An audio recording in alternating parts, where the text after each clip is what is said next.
I grew up in Fairfield County, Connecticut, wealthy area. I didn't want for anything. I had a great childhood.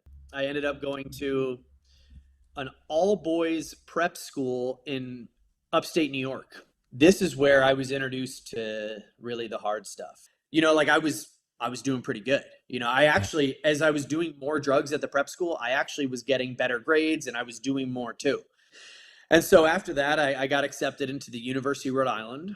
I lost all the structure and I was fucked. No one's making me go to class. No one's making me play a sport. Got a letter in the mail that says, hey, you are not welcome back to our college. You're done. I had an intervention. You're going to get the fuck out of our house or you're going to go join the military. They told us, number one rule, don't drink on the base. So I went out, I got loaded, and I got caught. I was walking around the dorm and I had a Coke bottle that looked way too light to be Coca-Cola. I just made it through boot camp. You can't touch me. You know what I mean? And they could, and they did. I was sent to Fleet Navy, showed up on the ship. I had my sea bag on my back, and they picked me to go work up on the flight deck with all the aircraft. I would be sitting in Japan, and I would go out to Tokyo, and I would go out with a couple of my friends and we'd go out and we see EDM shows or whatever in Tokyo. And I was taking a big gamble because I was buying ecstasy every week. So I went all over the world, all over the Asia Pacific, Thailand, Singapore, Malaysia, South Korea, Philippines. And it was awesome. I did some crazy shit over there. First time I ever used meth was when I was active duty in the Philippines. And, me and my buddies, we were looking to drink, women, all this stuff, whatever, right? And I said, hey guys, I'll be right back. And I ended up taking a little bus, because I met a guy who said, hey, I can get you ice. I didn't realize that was meth. Something sounds upper, maybe it's cocaine. I don't know. I mean, would that have stopped you if he would have said, I got meth? Would you have been like, whoa, no, I don't want to do that? I'd have been, sounds great. Yeah. Let's go. Where's the bus? Let's go. I was on board for anything. I was in the slums of Manila. And so by the time I get back to the ship, dude, I'm shot. I'm exhausted. And we have to go back out to sea. Everybody says, oh, thanks for your service. Thanks for your service. In the back of my mind, I'm like, dude, I'm not doing shit. I'm getting high. I'm getting drunk. And you're paying for it with your tax money. They finally got me on a piss test. And dude, they read me off 5 drugs, bro. Some of them I didn't even know. I was like, are you sure about that? So when you say military treatment center, I'm like that sounds terrifying to me. Like, was it? No, it was actually, I loved it, bro. It was awesome. It was even better than the Navy because you got to just kind of sleep, kind of chill, go to class, go to groups. It was literally like a rehab that you would get in the civilian world, 100%. This is where I first got introduced to AA. And I sat down at a meeting in La Jolla, California. Everybody seemed pretty happy, and I figured, okay, well, they can't all be in on it. They're not all fucking with Matt Ward. Like, there's got to be something here.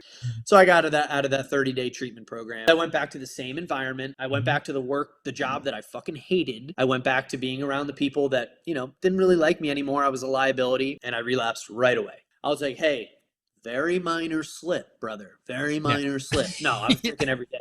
And I ended up getting kicked out of the military. I dove headfirst into drugs. By the end of that month, I was shooting. So I had never gotten a DUI in my life of 15 years of drinking and driving. But in February, I got one.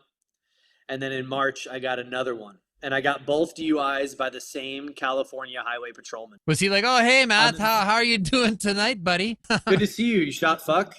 Yeah. I got charged with possession of cocaine with intent to sell. Were you selling?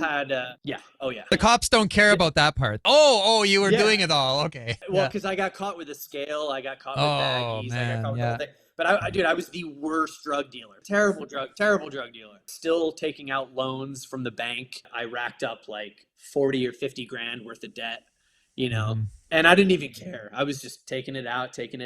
And I didn't realize that like, I was just so lonely, dude. Like I had no one was left. My military friends had cut me off. I was a complete liability. My psychosis was slowly getting worse, or quickly getting worse, I should say. I was in my Jeep. I had been up for 4 days on meth. I thought people were shooting at my car and I'm going like 70 miles an hour, but I see a cop up to the right and I'm like, oh my God, he's going to save me. And I stopped behind his car. I was like, hey, officer. And he comes up to me. He's like, dude, it's you again. And it's the same guy that gave me my DUI. He's like, and I was like, just look at the bullet hole. They've been after me. I thought the cartel was after me because I owed my drug dealer money. Dude, Like, how much did you owe? if any, Like, did you owe enough for like the cartel to be concerned about you? dude, like $100, man.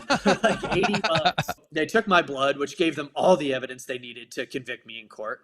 I didn't use for like 1 day. So I'm sitting in the courthouse, I'm sweating balls. I had no money for a lawyer. So I got a public defender. Hey, bro, we'll go in there and knock this out of the park. Yeah. So we go into We this got this. courthouse, dude. I'm like thinking he's my friend. He's like, oh my God, this is so fucked, dude. So I go in there and the public defender's talking and I just step up. I'm like, ma'am. And I kind of push the public defender to the side because Oh I think I'm no. this talker. I think I'm honestly, dude, something came over me, told him the truth. Everything on there, it's the truth. I'm asking for your help because Mhm. I'm in real trouble here and I'm going to either kill someone or I'm going to kill myself. And what I didn't say too is that I had met a girl when I got out of Mm. the Navy. I was on the apps, Tinder, and Plenty of Fish. And I met this one girl off Tinder and her name is Jenna and she's now my wife. And she Hmm. met me at a really low point. And I was in real trouble. Tinder, who would have thought? I don't want to get emotional, but she would come over to the place that I was staying at and we would have these conversations and for a little while I felt normal. And it was almost like I could remember it was almost like I could remember the person I used to be. I was like so lonely and I pulled out meth one time. That's when she had kind of drew the line. She was like, "Hey, I love our conversations and stuff like this, but I'm scared." I was hanging out with dangerous people. I had strippers over the house. My behavior was just out of control. I just didn't know any sense of normal, but I loved our conversations. The most ridiculous thing happened to me and it set me on a course for how I'm sitting here with you today.